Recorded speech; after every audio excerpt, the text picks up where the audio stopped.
Parmi les mesures invoquées pour limiter la propagation du virus, il y a le dépistage, une mesure plutôt consensuelle.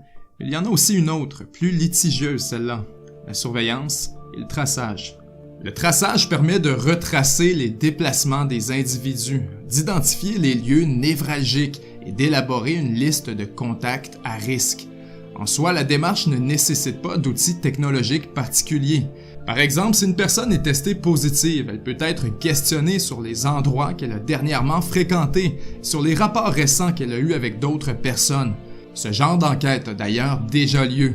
Ceci étant dit, plus la population et la densité démographique sont élevées, plus cette méthode de travail devient inadéquate. Pour améliorer la situation dans les zones urbaines comme l'île de Montréal par exemple, les alternatives doivent être considérées, et c'est là que les possibilités offertes par la technologie deviennent pertinentes. Le gouvernement du Québec envisage la possibilité d'un partenariat avec Mila, l'Institut québécois d'intelligence artificielle, qui propose une application mobile de traçage de son cru. La piste de solution a été présentée à plusieurs ministères, mais l'aval n'a pas encore été donné. Plusieurs enjeux de vie privée et de renseignements personnels doivent être évalués. Le gouvernement du Québec n'entend d'ailleurs pas rendre cette application obligatoire. De plus, la gestion des données demeurerait indépendante du gouvernement. Mila, d'abord fondée au sein de l'Université de Montréal dans les années 1990, est aujourd'hui le fruit d'un partenariat avec l'Université McGill, l'Université polytechnique de Montréal et le HEC Montréal. L'Institut utiliserait la technologie Bluetooth et non GPS. En gros, si une personne est testée positive, elle peut, grâce à l'application de Mila, transférer ses données vers des serveurs hébergés par les établissements universitaires. Ces données seraient ensuite analysées par l'intelligence artificielle. Grâce au croisement entre les données multiples, un résultat serait atteint, qui serait ensuite redirigé vers la personne initialement testée positive et vers les autres personnes concernées. La démarche serait donc indépendante du gouvernement, mais Mila s'engagerait à respecter les recommandations de la santé publique du Québec. Par ailleurs, soucieux d'être transparent, l'Institut a signifié son intention de rendre public le code informatique de l'application. L'intention est louable, mais elle crée aussi de la vulnérabilité. Éventuellement, il pourrait plus facilement devenir la cible d'une infiltration. Bref, les ramifications de cet enjeu sont multiples et complexes. Pendant qu'en Chine, des applications similaires de traçage sont déjà répandues, en Occident, l'initiative soulève des inquiétudes. La comparaison avec la Chine, justement, montre à quel point le terrain est glissant. D'abord, la population chinoise n'a pas eu le choix. Le gouvernement a imposé son application, qui s'inscrit dans un vaste système de surveillance. Des caméras scrutent déjà les intersections d'artères routières achalandées. Un système de points récompense ou pénalise les citoyens chinois selon leur conduite. Depuis le début de la pandémie, les données de géolocalisation sont analysées par des équipes nombreuses de fonctionnaires. Elles proviennent non seulement des caméras de surveillance, mais aussi des cartes bancaires, des cartes de transport en commun et évidemment des cellulaires. Tout ce qui laisse une trace est utilisé. Ces données permettent de catégoriser des bâtiments, des commerces, des bureaux ou des espaces publics selon leur niveau de risque. Elles permettent aussi de catégoriser les individus selon leur état de santé. La liberté de circuler d'une personne varie en conséquence. Les citoyens chinois doivent scanner un code qui leur est attribué avant l'entrée de tout lieu public. Si leur état de santé est jugé trop mauvais, ils peuvent s'en faire refuser l'accès. De cette façon, le déconfinement et le retour à la normale peuvent effectivement être plus souples et les interventions de la santé publique mieux ciblées.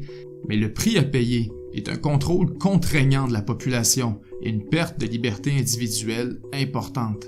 Mais bien sûr, les gouvernements et les institutions publiques ne sont pas les seuls à développer des solutions à la pandémie. Des compagnies privées aussi explorent les possibilités. Google et Apple ont annoncé qu'ils développaient conjointement une technologie de suivi numérique des personnes contaminées.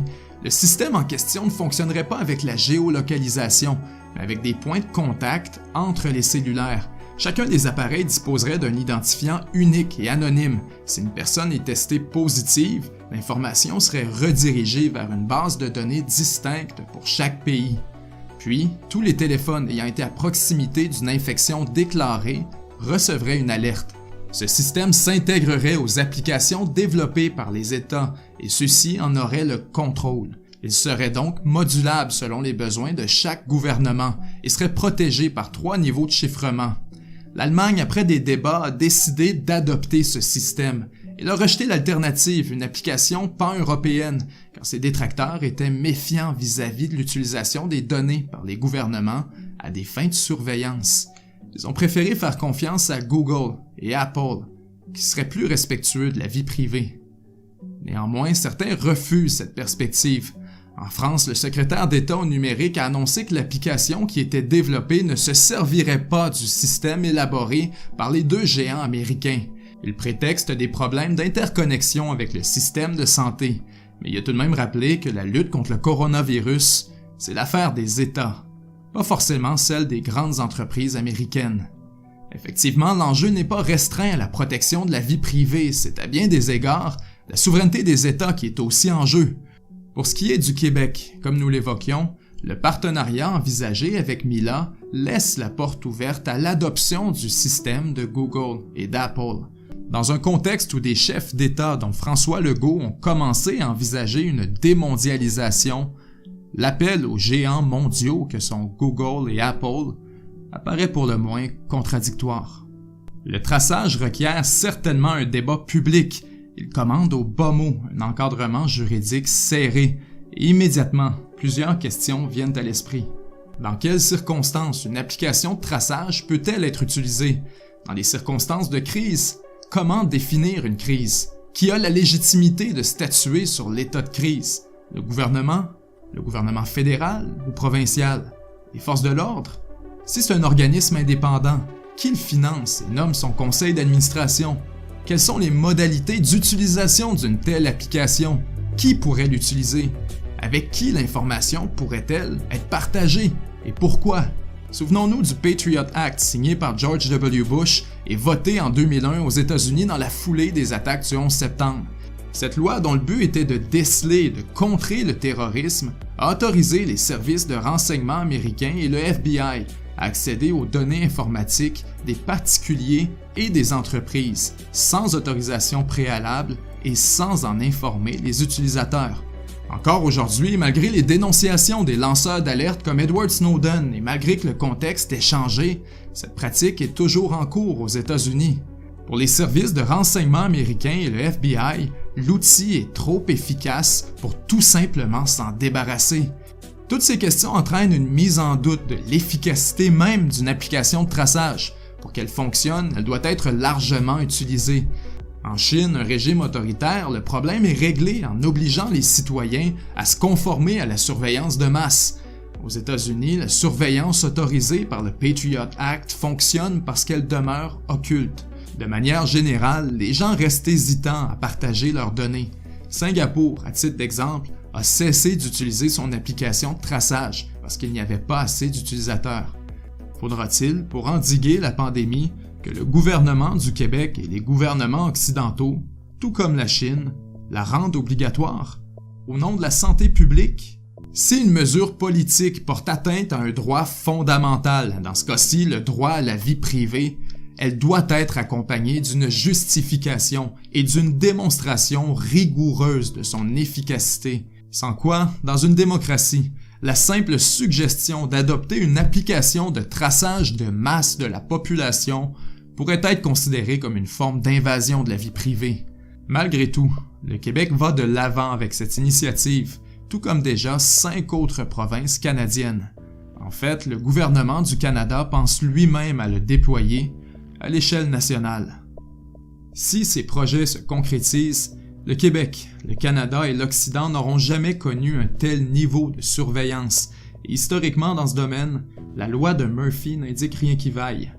Avec l'adoption de ces mesures dans la foulée de la crise sanitaire et dans un contexte parlementaire pour le moins extraordinaire, il semble que le débat public nécessaire et essentiel n'a jamais eu lieu. C'était Benjamin Tremblay et 7 jours sur Terre. À la semaine prochaine.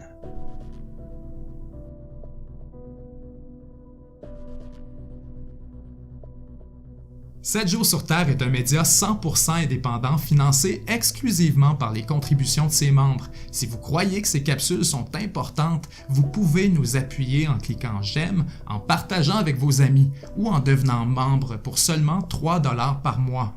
En plus de nous permettre de produire plus de contenu québécois de qualité, les membres ont accès à une capsule exclusive à chaque semaine. Tout se fait en quelques clics seulement au 7jourssurterre.com/abonnement.